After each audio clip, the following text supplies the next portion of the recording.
balin sa hulog balitaan sang ABS-CBN News Center Iloilo. Yari na ang nagapangunang nga balita. Ginsabat sa ABS-CBN Iloilo ang panawagan sa Philippine Red Cross na makatipon sa bastante nga supply sang dugo.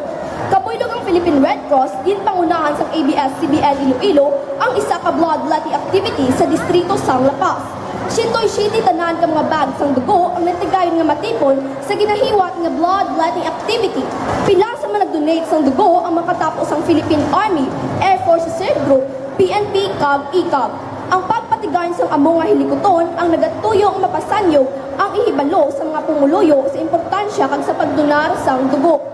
Sa report sa Philippine Red Cross, nagagawa nga ginakulang ang blood supply.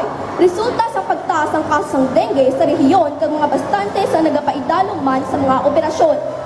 Kag amuyadtong nagapanguna nga balita sa adlaw nga ini. Ako si Shara Alessandra Dulia para sa programa nga may kredibilidad, integridad, kag abilidad nga labaw sa tanan.